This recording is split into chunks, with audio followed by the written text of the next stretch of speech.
윤석열 대통령이 국정 운영 동력을 확보하기 위한 쇄신안의 일환으로 대통령실 직제를 개편할 방침인 것으로 알려지고 있습니다. 애초 예상됐던 홍보라인 원포인트 교체에서 한 발 더 나아간 중폭 개편이 될 거란 평가가 나옵니다. 이 시각 정치권 이슈 장해찬 청년재단 이사장, 설주환 더불어민주당 법률지원단 소속 변호사와 함께 짚어보겠습니다. 안녕하십니까? 안녕하세요. 홍보수석만 바뀔 줄 알았는데 정책기획수석 비서관도 생긴다라는 얘기도 나오고 좀 변화가 있어 보이는데 들리는 얘기는 있나요? 제가 정확하게 아는 바는 없습니다만 인적 쇄신이나 변화에 대한 고민은 취임 100일 대통령 기자회견에서도 충분히 드러났던 것 같고요. 무엇보다 휴가에서 복귀하면서 국민 눈높이에 맞춰서 인적 쇄신도 고민하겠다는 윤석열 대통령의 답변이 진정성이 있었다는 게 최근 나오는 보도를 보면 증명이 되는 것 같습니다. 저 역시 여권에서 대통령실 인사 개편이나 인적 쇄신 필요하다고 주장해왔던 사람이고 여기에 대해서는 사실상 야당도 인적 쇄신이나 여러 가지 인사 개편 주장해오지 않았습니까? 네. 그러니까 일을 잘해보자고 국민들께 더 가까이 다가가고자고 용산 대통령실에서 많은 고민을 하는데 여러 가지 카드를 검토하고 있는 것 같아요. 이런 부분에 대해서는 야당도 평가할 건 좀 평가해주는 인적 쇄신 그동안 하라고 해서 이제 하겠다는 거잖아요. 그 부분에 대해서는 좀 기대감을 갖고 지켜봐 줬으면 좋겠고요. 그동안 대통령실에서 좀 많이 지적받아왔던 게 왜 잘한 것조차 홍보 잘 못하냐 하는 거였어요.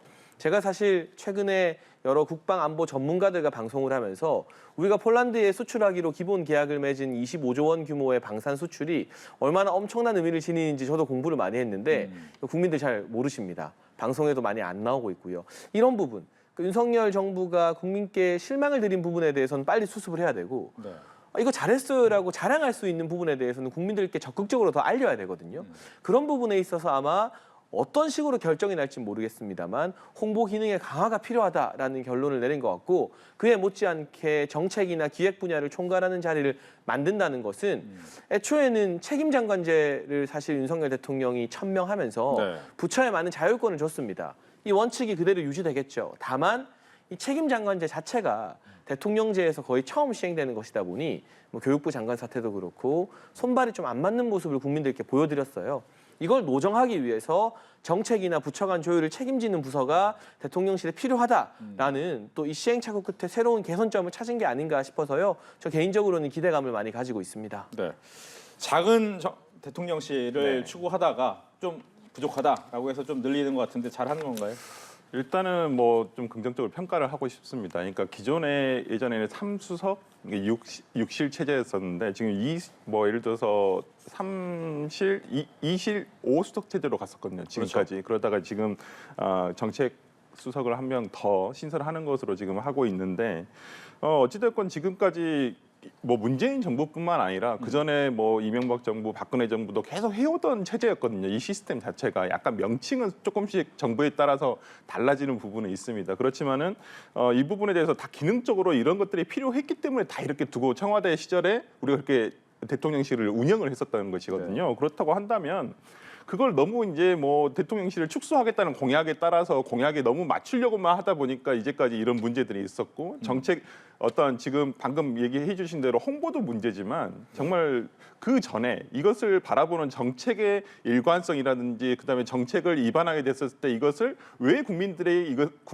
이것을 어떻게 받아들이는지 아니면 그 정책에 대한 이해도 이런 것들이 있어야 되는데 정말 얼마 전에 가장 큰 문제가 5세 입학 연령 하향 정책을 추진하다가 아주 그 국민들의 저항을 받으니까 이걸 철회를 했던 사안이 있지 않습니까? 그 네. 이후에 이런 부분에 대해서 왜 윤석열 대통령은 지금 어떤 정부의 정책에 대해서 홍보가 좀 부족한 건 아닌가라는 생각을 가지고 계신데 물론 홍보 정말 문제가 많은데 이번에 좀 이제 김은혜 홍보수석이 내정이 돼서 이제 개편을 한다고 하니까 좀 잘 하시라고 좀 기대를 저도 가져봅니다. 알겠습니다. 어제 이제 취임 100일 기자회견이 있었습니다. 두 분 다 보셨을 텐데 이거는 비판의 목소리를 먼저 듣고 얘기를 듣겠습니다. 네네. 일단 저는 그 8.15 광복절 축사에서는 자유밖에 기억이 나지 않았어요.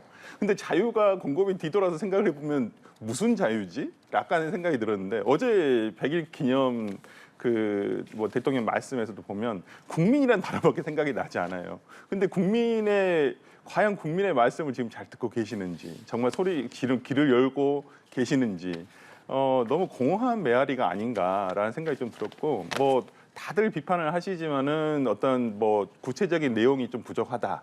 그리고 이제 앞으로 좀 이제까지 현안이 됐던 문제들. 그러니까 대통령이 신은 아니에요. 그러니까 대통령도 인간이기에 실수를 할 수도 있고 정책이라는 게 어떻게 뭐 예를 들어서 문재인 정부, 박근혜 정부, 이명박 정부 모든 정책이 다 뭐 성공적이고 옳은 방향으로만 간 것은 아니지 않습니까? 어떤 뭐 정부에서 정책을 위반하고 이거에 대해서 했을 때 실수를 할 수도 있는 것이고 어떤 시행착오도 있을 수 있는 것입니다. 지금까지 100일 동안 해오면서 도대체 국민들이 체감하기에 어떤 윤석열 정부가 뭘 하겠다 이런 내용은 그렇게 참 찾기가 힘든데 그런 부분이라든지 이제까지 대통령실의 인사라든지 지금 대통령 지지율에서 가장 큰 하락폭의 원인이 되는 것은 인사라고 하거든요. 모든 여론조사에서. 그렇기 때문에 이런 부분에 대한 어떤 선행적인 사과 이런 것들이 좀 되고 난 다음에 그렇지 내가 이제까지 이렇게 좀 잘못을 했으니까 나 이제부터 한번 믿어주시면 정말 더 열심히 잘 해보겠다라는 이런 내용이 좀 더 평가가 됐으면 좋은데 뭐 그 임대 뭐 전셋값 안정시키고 집값 안정시켰다는 정말 자화자찬식의 말씀인데 그것도 비판이 바로 오지 않습니까? 아니 그게 윤석열 정부에서 뭐 집 한 채를 공급한 적이 있느냐? 다 전 정부에서 공급 대책이 되고 공급이 되고 그다음에 금리가 올라가다 보니까 자연스럽게 매물이 나오는 것이고 그다음에 지금 또 주택 시장도 얼어붙어 버렸습니다. 너무 금리가 오르다 보니까 또 내려오지 않고 있고 또 세금 문제라든지 이런 것들이 있었기 때문에 잘한 것 그러니까 집값이 떨어지는 것은 뭐 당연스러워 어찌 보면 외부 요인 더 있었다고 저는 보는데 일단 그 윤석열 대통령이 잘하면 국민들이 그거에 대해서 어련히 알아서 알아줍니다. 근데 너무 어저께는 좀 경강부회식의 어떤 그 기자회견이 아니었나라는 생각해 봅니다. 네. 그런데 저는 이 취임 기자회견에서 윤석열 대통령이 생각보다 솔직하게 답변하는 그 모습 자체에 국민들이 다시금 기대를 가지지 않을까라고 생각을 합니다. 내용적인 평가는 여권 인사가 나오면 잘했어요라고 하는 것이고 그렇죠. 야권 인사가 나오면 잘못했어요라고 하는 것이에요. 굳이 설주환 변호사와 제가 여기서 그걸 언급할 필요도 없이 이미 국민의힘 정치인들과 민주당 정치인들이 내용에 대한 평가는 다 했어요. 그럼 제가 주목하고 싶은 건 태도적인 측면, 또 솔직한 부분, 어떤 자세로 국민과 소통하고 공감의 눈높이를 맞췄나라는 부분인데요. 제가 한 언론에서 좀 주목해본 기사가 있었습니다. 처음에 윤석열 대통령이 출근길 문답이나 기자들과의 질의응답에서 가장 많이 썼던 단어가 법치였다고 합니다. 물론 법치가 중요하죠. 하지만 정치라는 것은 단순히 법적인 기준만으로 판단하는 것이 아니라 국민의 공감대 위에서 이루어지는 거 아니겠습니까? 최근 들어서 특히 윤석열 대통령이 여름 휴가를 다녀오고 난 뒤에 이번 100일 기자회견까지 가장 많이 썼던 단어는 국민이라고 합니다. 그러니까 법치에서 국민으로 윤석열 대통령의 어떤 언어의 비중이 옮겨진 것처럼 이제는 법치를 당연히 지키고 수호하되 국민적 공감대, 국민 여론에 대해서 더욱더 낮은 자세로 겸허하게 받들겠다라는 의지가 확실하게 느껴지는 것 같아요. 이번 기자회견에서도 뭐 지지율 하락의 원인을 묻는 쓴소리 같은 질문도 있었고 여론조사에 대한 여러 가지 질문이 있었습니다만 철저하게 국민적 기대에 맞춰서 더 낮은 자세로 잘하겠다라는 모습을 보여줬거든요. 그렇다면 일부 뭐 정책적인 측면이나 정치적인 측면에 대한 내용적인 건 차치하고서라도 윤석열 대통령과 대통령실 그리고 우리 정부 부처가 이 국민들이 때리는 회초리 앞에 낮은 자세를 가지고 좀 더 적극적으로 소통하고 공감대를 맞추기 위해서 노력하고 있다. 이 정도는 저는 야당에서도 평가해 주실 만한 대목이라고 생각을 하고요. 무엇보다 인상적이었던 건 여러 가지 설왕설래가 있었던 출근길 문답을 계속하겠다는 대목이었습니다. 아시는 것처럼 100일 이전까지 윤석열 대통령이 무려 36번의 출근길 문답을 했는데요. 이전에 문재인 전 대통령뿐만이 아니라 박근혜 전 대통령이나 이명박 전 대통령도 5년 내내 기자들의 질문을 받은 횟수가 모두 20번이 안 됩니다. 세 분 다 한 10번 조금 넘게 10번에서 20번 사이에 이 기자회견을 하셨어요. 물론 출근길 문답이 약식 기자회견이지만 매일 현안 질문을 받고 벌써 30번을 넘긴 윤석열 대통령 아니겠습니까? 그만큼 여러 가지 시행착오가 있고 국민들 눈높이의 기준을 완벽히 충족시키지 못한 부분이 있다 하더라도 소통에 대한 의지를 확실하게 다시 한번 드러냈다는 점은 저는 개인적으로 좀 높게 평가하고 싶습니다. 알겠습니다.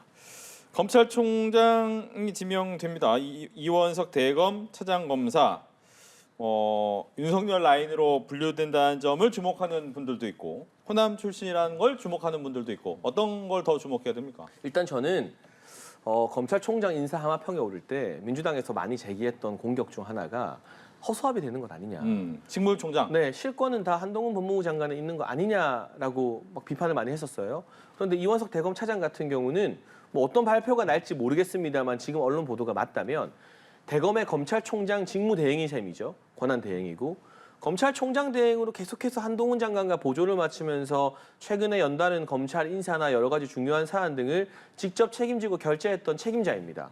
그렇기 때문에 이 야당이 제기했던 식물총장론을 깰 수 있는 인사다라는 점이 조금 높게 평가받지 않았을까 싶고요. 검찰총장이 새로 오게 되면 검찰 조직 안정화시키고 여러 가지 업무 또 파악하는 데 있어서 시간이 걸리지 않겠습니까? 그런 시행착오나 어떤 업무 보고 업무에 익숙해지는 시간을 최단기간으로 압축시킬 수 있는 인사가 현재 사실상의 검찰총장 업무를 대행하고 있는 이원석 차장이기 때문에 업무의 연속성이나 또 실권을 가진 검찰총장이라는 점을 보여주는 측면에서 고심 끝에 이원석 차장이 좀 유력 후보로 떠오른 게 아닌가 싶습니다. 예. 네, 저는 찾다가 이제 없어서 아무래도 이 자리에 가는 게 쉽지는 않습니다. 원래는 당초에 검찰총장에 대한 인선에 대해서 말이 나왔었을 때 어떤 얘기가 있었냐면 외부에서 네. 오히려 한동훈 법무부 장관보다는 좀 높은 기수에서 좀 안정적으로 조직을 관리할 수 있는 사람을 한번 찾아보겠다라고 했는데 아마 이 자리가 가는 게 그렇게 쉽지는 않아요. 기존의 검찰총장의 역할보다는 이미 뭐 어찌 보면 지금 검찰에 다 인사가 끝나버렸어요. 진짜 이제 남은 인사가 어찌 보면 내년 2월에 있을 일반 평검사 인사부터가 이제 시작인데 오히려 이제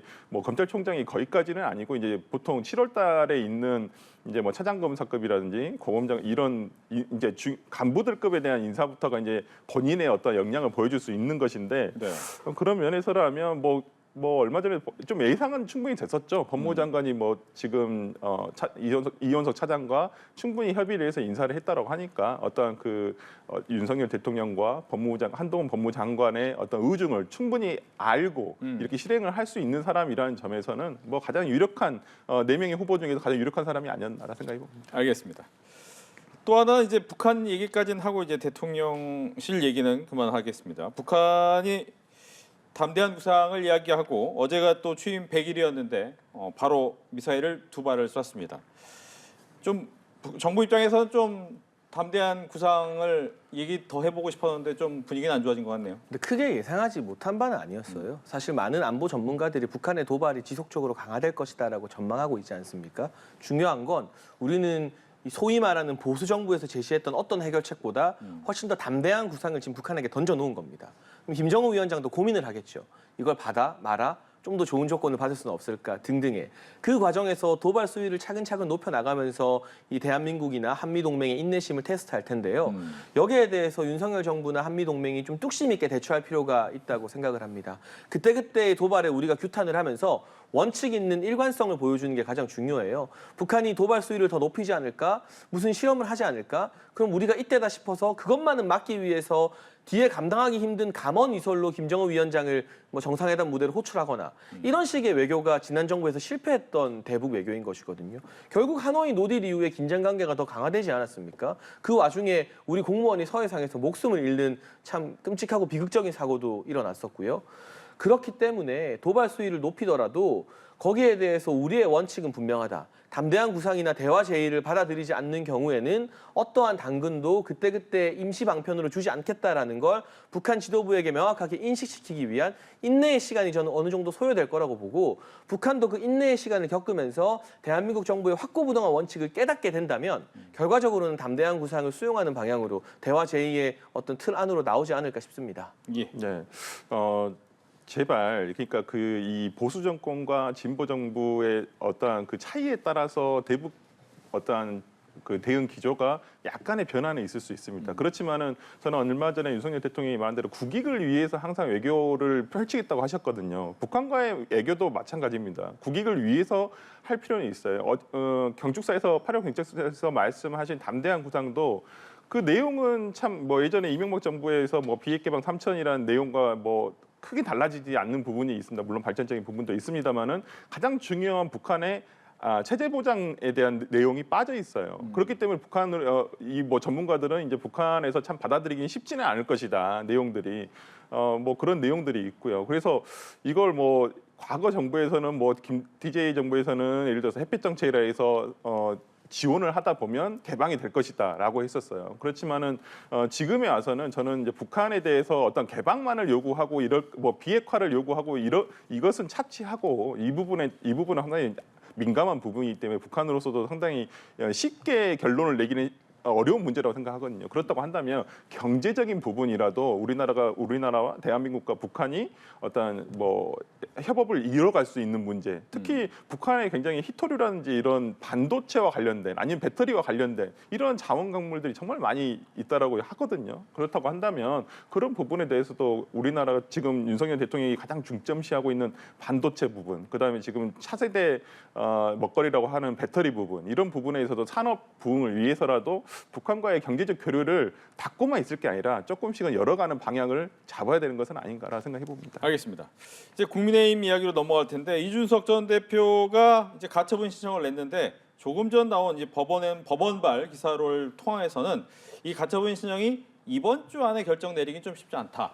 아마 다음 주까지 갈 거다라는 얘기가 나오는데 이 가처분 신청을 끝까지 기다리지 않고 이준석 대표는 이제 본안까지 소송을 걸었잖아요. 어떻게 될 것 같습니까? 네, 일반적으로 이거 가처분은 보전 처분이라고 그래서 네. 임시적인 어떤 지위를 정하는 처분이거든요. 그렇다고 한다면 이거에 대해서 본안 소송이 들어가야 됩니다. 본안 소송에 들어가서 보통 법원에서도 이 가처분이 하면 이제 가처분만을 받아들여 버리면 이걸로 끝이 아니라 그 다음 어떤 본안 이건 임시적인 지위를 정하는 것이거든요. 네. 그렇기 때문에 본안에 가서 이거에 대한 어떤 내용을 다퉈봐야 되는 부분이라고 할 것이고 저는 분명히 이 부분에 대해서 가처분 신문이 어저께는 그러니까 그 신문 기일이라고 해서 이제 들어보는 내용이거든요. 들어보고 이거 보전 처분에서는 일반적인 변론과 본안하고는 틀리게 어떤 선고 기일이 잡혀 있지 않습니다. 이건 이제 재판장이 판단을 해서 뭐 어제 날 수도 있고 오늘도 날 수도 있고 아니면 조금 더 시간을 가지고 이 부분에 대해서 좀 더 이렇게 살펴보겠다라고 한다면 보통 뭐 일주일이나 2주일 정도 보통 이 정도 걸리거든요. 그래서 근데 이제 이것을 마냥 끌 수는 없다라고 생각을 하기 때문에 저도 다음 주 정도가 되면 아마 결론이 나지 않을까라는 생각이 들고요. 뭐 여러 뭐 법률 전문가들든지 뭐 여러 정치권에서 해석하는 것은 뭐 인용이냐 기각이냐 어떻게 될 것이냐에 관심이 가지만은 저는 개인적으로는 예를 들어서 이준석 대표가 진정으로 이것이 인용될 것이다라고 생각을 하고 한 것은 아니라고 생각을 하거든요. 본인도 말하고 있듯이 가처분을 왜 냈냐고 하니까 이건 역사의 어떤 기록으로 남겨야 되기 때문에 이런 과정을 다 남겨야 되기 때문에 자기가 이것을 한 것이다. 결과는 자기도 모르겠다고 했어요. 그렇기 때문에 본인도 모르겠다고 했기 때문에 이 부분에 대해서는 결과가 어떻게 될지는 모르겠습니다만은 근데 상당히 주목해야 될 점은 우리가 기존에는 절차에 대한 내용만을 많이 따졌는데 어저께 신문 기일에서 재판장이 궁금한 내용은 과연 이것이 지금 이 비상 상황이냐, 비상 상황의 이유를 한번 서로에게 물어봤다는 거예요. 양측에 다 물어봤다라는 거예요. 그러니까 그렇기 때문에 저는 이 비상 상황이라는 내용적인 부분에서 재판장이 어떤 판단을 할지 그렇다고 한다면 저는 인용의 가능성도 조금은 더 있다라고 생각합니다. 알겠습니다. 장해찬 이사장께서는 오늘 기사가 많이 나왔더라고요. 네, 그러게요. 네. 네. 그 내용이 이제 이준석 전 대표에 대해서 선당후사에 네. 대하게 좀 강하게 비판하는 내용이었었는데 뭐 잠깐 이야기를 해주시고 또 이준석 대표도 여기 반박을 하긴 했더라고요. 근데 저는 뭐 애정어린 비판이라고 스스로 생각을 하고 있고요. 네. 다만 지금 방송가에 나오는 이준석 전 대표나 그와 가까운 측근들만이 국민의힘이나 보수 진영의 청년을 대변하는 건 아닙니다. 오히려 저나 이준석 전 대표처럼 이름 알려진 청년들 말고 정말 이름도 없이 헌신한 많은 참모들과 실무진들과 이 선거운동 열심히 했던 지역의 청년 당원들이 있거든요. 그러니까 설 변호사님도 민주당에서 대선해보면 알려진 사람들 뒤에 얼마나 많은 사람들의 노고와 헌신이 있는지 잘 아실 겁니다. 근데 그분들이 지금 윤석열 정부가 국민들로부터 회초리를 맞고 있다 하더라도 결코 이 정부가 실패하길 바라는 건 아니에요. 정부 성공을 위해서 다들 전전긍긍 어떻게 해야 되나 하는 마음인데 최근에 이준석 전 대표가 단순한 비판이나 쓴소리를 넘어서 윤석열 대통령의 발언을 직접 겨냥하면서 비꼬고 비아냥거리는 행동 등등은 네. 마치 정부가 실패해야만 내 공간이 열린다는 것처럼 오해를 사기에 충분합니다. 그래서 많은 청년들이 사실은 뭐 언론에 등장할 기회도 적고 또 이준석 전 대표와 관련된 분들이 방송가에서 많이 나오고 있기 때문에 저에게 발언해달라라는 요청을 많이 했습니다. 제가 대선을 했던 청년 본부장으로서 같이 함께 정권 교체에 헌신한 청년들의 의견을 대신해서 이런 의견도 있다라고 목소리를 낸 것이고요. 결코 국민의힘이나 이 보수 진영의 청년들 목소리가 한쪽으로 일방적으로 기울어진 것은 아니다라는 지적을 한 거고 지금 국면에서 자꾸 대통령에게 각을 세우면서 무차별적 난사를 하는 것보다는 네. 차분하게 사법적으로 무죄를 증명하는 것. 뭐 가처분은 이미 신청해서 아쉽습니다만 여러 가지 지금 경찰 수사 이후에도 성실하게 수사를 받고 본인의 무죄나 무혐의를 증명해서 다시 보수의 건강한 자산으로 돌아왔으면 좋겠습니다. 진심으로. 거기에 집중할 때지 지금 이렇게 언론을 통한 공중전, 내전할 때가 아니다라는 말씀을 드리고 싶었고요. 네. 이건 저만의 의견이 아니라 평소 이준석 전 대표를 참 많이 아꼈던 홍준표 대구시장이나 오세훈 서울시장도 같은 취지의 말씀을 하시지 않았습니까? 그분들이 이준석 전 대표에게 한 조언을 뭐 제 이야기야 그냥 퉁치고 넘어가셔도 되는데요. 그 오세훈 시장의 조언, 홍준표 시장의 조언은 한번 곰곰이 귀 기울여 생각해 보셨으면 좋겠습니다. 알겠습니다. 이런 관련된 얘기가 계속 나오고 있는데 문제는 현재 비대위가 혁신보다는 이제 안정을 추구할 것이다라는 분위기로 가고 있는데 문제는 전당대회 언제 하냐라는 거죠. 근데 연말이냐, 내년이냐 어떻습니까? 근데 이 위기에 혼란한 당을 안정화시키는 게 혁신입니다. 네. 혁신이라는 게 뭐 대단한 게 있는 게 아니에요. 위기를 극복하면 그게 혁신이죠. 그리고 이번에 특히 2명의 청년 비대위원, 최재민 강원도의원과 이소희 세종시의원 네. 이런 분을 선임한 게 저는 혁신이라고 보거든요. 이전에는 비대위 하면요. 정당 정치 하나도 모르는 당 밖에 스타트업 대표 이런 분들 데리고 왔어요. 그분도 훌륭한 분이지만 정당 정치에 대해서 뭘 압니까? 이 당에서 헌신한 청년들 소외시켰거든요. 드디어 기회를 주기 시작한 거잖아요. 당이 키운 인재들에게. 저는 이런 부분이 혁신의 일환이라고 생각을 하고 있고 전당대회 여부야 여러 가지 국정감사나 이 정기국회를 거치면서 판단을 할 텐데요. 일단 가장 중요한 국감이나 정기국회가 11월에는 어느 정도 마무리되기 때문에 네. 12월에 전달을 하자라는 의견이 당에서 조금 주류를 이루고 있는 것 같은데 미시적인 조정은 가능하겠으나 연말 아니면 연초 정도가 되지 않을까 조심스럽게 추측해 볼 수 있을 것 같습니다. 네. 민주당 얘기하겠습니다. 당원 80조 절충하긴 했어요. 네네. 사망만 좀 네. 바꿔가지고. 근데 분위기가 네. 바꿨는데 왜 바꿔요? 왜 제대로 안 바꿨냐라는 사람의 강경파의 목소리가 굉장히 세졌습니다. 네, 이제 그 당내에서 일부 이걸 이제 개정을 하자라고 이제 주장을 했던 분들이 이제 뭐 다시 올려서 이것을 아예 삭제를 하자라고 80조를 아예. 네, 아예 삭제를 하자라는 건데 또 우상호 위원장이 이것은 같은 사안이기 때문에 다룰 수 없다라고 일단은 한번 기각을 하신 것 같아요. 일단 저는 개인적으로는 저도 이 당원 자체에 대해서 처음부터 이렇게 지금 이 시기에 바꿀 필요가 있느냐 문제는 있습니다. 저는 이 당헌 자체가 당시에는 어떤 의도로 만들어졌는지를 알겠어요. 당시 문재인 당 대표 시절에 어떤 야당으로서의 어떤 뭐 도덕적 우위성, 뭐 이런 도덕적으로 조금 흠결이 없는 사람 없이 우리 당이 이렇게 가자라는 의미에서 만든 것은 알겠지만은 내용 자체를 보면 법률가인 제가 봐도 이건 좀 너무 과도하다.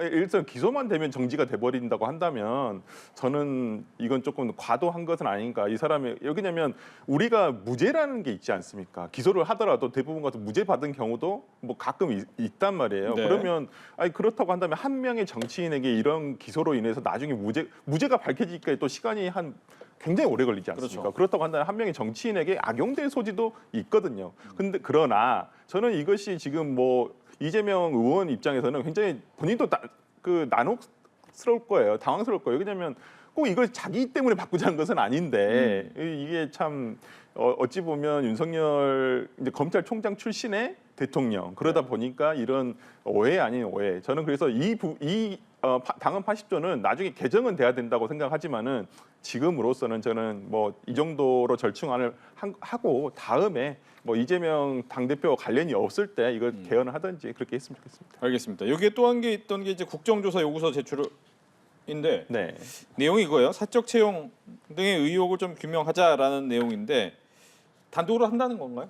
예, 일단은 진행을 하겠다는 것이고 이건 네. 상당히 요구가 굉장히 많았었거든요. 얼마 전부터. 왜 그러냐면 지금 대통령실 관저 그다음에 대통령실 채용 문제. 누구의 아들 예를 들어서 지금 배우자이신 김건희 여사의 대학원 동창 이런 사람들이 다 이게 있단 말이에요. 물론 다들 능력자라고 하세요. 대통령실에서는 능력을 보고 뽑았다. 물론 능력이 없다라는 것은 아니지만 이 부분에 대해서 좀 투명하게 조금 밝혀져야 되는 부분은 아닌가라는 생각이 들고 특히 이제 관저 공사나 이런 부분 정말 뭐 기사가 났지 않습니까? 관저공사를 하는 그 대표가 또 김건희 여사 초청으로 취임식에도 왔었단 말이에요. 그렇다고 한다면 뭔가 이런 석연치 않은 부분들이 있기 때문에 이 부분에 대해서 국회 차원에서 이 조사를 한번 해보자라는 것입니다. 예. 국민의힘은 어떻게 해야 됩니까, 이건?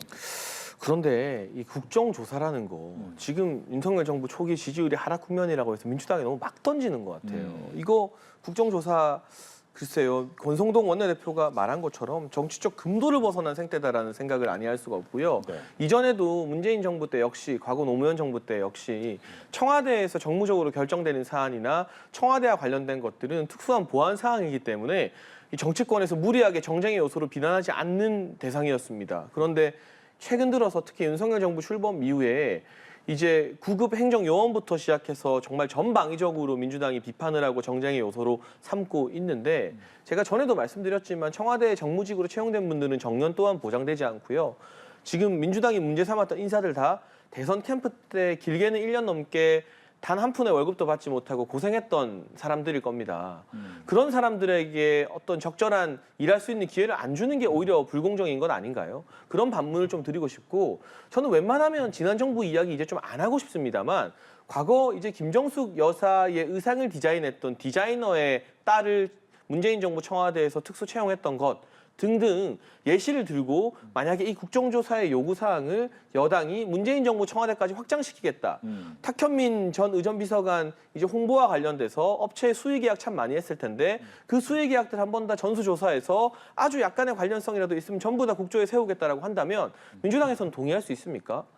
그 당시 이 자유한국당이나 국민의힘 전신정당이 야당으로서 거세게 반발했지만 청와대의 어떤 정무직 채용이나 이런 부분에 대해서는 크게 정쟁거리로 삼지는 않았었거든요. 좀 굵직굵직한 패스트트랙 법안, 뭐 공수처 뭐 이런 부분에 대해서 우리가 정치적으로 다툼을 했던 거지 이런 미시적이고 지엽적인 문제를 가지고 하나하나 다 꼬투리 잡기 시작하면 국정 자체가 국회에서 상실돼 버립니다. 저는 이건 좀 아니지 않나. 그리고 이런 비판하는 모습을 지금 윤석열 정부에 실망한 국민들이라 할지라도 민주당이 기대하는 것이 아니라 민생과 관련된 대안의 목소리를 듣고 싶어 하지 않을까 싶습니다. 알겠습니다. 시간이 얼마 없기 때문에 하나만 하겠습니다. 이석현 민주평통수석 부의장이 사의를 표명했습니다. 그동안 이제 전현희 국민권익위원장과 함께 사퇴 압박을 받아왔다라고 본인이 얘기를 했고 대통령의 신임 없이는 직무 계속이 불합리하다라고 얘기를 하면서 사퇴를 했습니다. 여기에 대한 얘기를 좀 한 번씩 듣고 끝내겠습니다. 네, 역시 이석현 전 의원 어른답습니다. 정당은 다르고 정치 진영은 다르지만 우리 사회의 어른다운 결단을 내리신 거라고 보고요. 이석현 전 의원의 이 통 큰 어른스러운 결단 앞에서 한상혁 방통위원장, 정현주 방심위원장, 전현희 권익위원장 부끄러운 줄 아십시오. 네, 굉장히 센 발언이신데요. 강하게 발언하셨어요. 네. 다 같이 빨리 사퇴하라는 압박 같기도 하고요. 네. 부끄러운 줄 아시면 됩니다. 네. 저는 굉장히 안 좋은 선례다. 네. 왜냐하면 임기가 보장돼 있는 어떤 정무직에 대해서 이렇게 뭐 예를 들어서 상관이 아니라 네. 뭐 국무총리라든지 전방위적으로 감사원을 통한 이런 감사를 통해서 나가라고 압박을 한다는 것이 앞으로 그러면 정권이 만약에 또 바뀌게 된다면 이렇게 민주당에서 했을 때 국민의힘에서는 어떻게 반응하실지 저 그렇게 통 큰 결정하시라 이렇게 얘기하실 수 있을지 저는 참 의문입니다. 네. 알겠습니다. 이렇게 해서 정치권 이슈 두 분과 함께 이야기 나눠봤습니다. 오늘 얘기 잘 들었습니다.